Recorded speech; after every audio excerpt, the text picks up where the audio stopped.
জয় গুরু ইষ্টপ্রাণ দাদা ও মায়েরা, আজ পূর্ণ জামাই ষষ্ঠীর এই সন্ধ্যায় আমরা শ্রী শ্রী ঠাকুর ও শ্রী শ্রী ঠাকুরের শাশুড়ি মাতার এই কাহিনীটি জেনে নেব। সত্যি এক অপূর্ব কাহিনী। শ্রদ্ধেয় কৃষ্ণপ্রসন্ন ভট্টাচার্যের পুত্র গুরুপ্রসন্ন ভট্টাচার্য আশ্রমেই মানুষ। তাঁর দেখা শ্রী শ্রী বড়মা ও তাঁর মাতৃদেবীর সম্পর্কিত এই ঘটনাটি জেনে নেব এবারে। তিনি লিখলেন, শ্রী শ্রী বড়মার মাতৃদেবীর কথা কিছু না বললে বড়মার বিষয়ে বলা অপূর্ণ রয়ে যায়। বড়মার মা অত্যন্ত মিষ্টি মানুষ ছিলেন, গায়ের রং কাঁচা হলুদের মতো, দীর্ঘ চেহারা।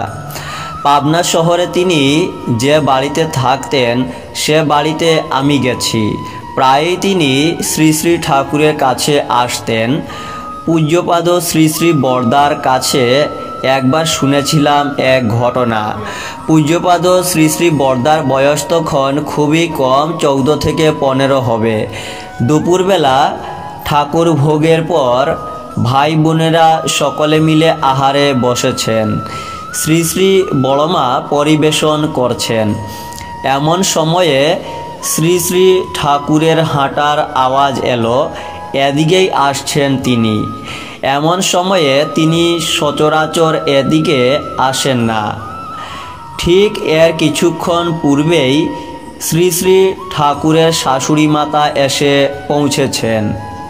শাশুড়ি মাতা তাঁর জামাতাকে দেখে বললেন, বাবা, শুনলাম তুমি বিশেষ কাজে জনে জনের কাছে 10 টাকা করে নিচ্ছ, আমার কাছ থেকেও যদি নাও।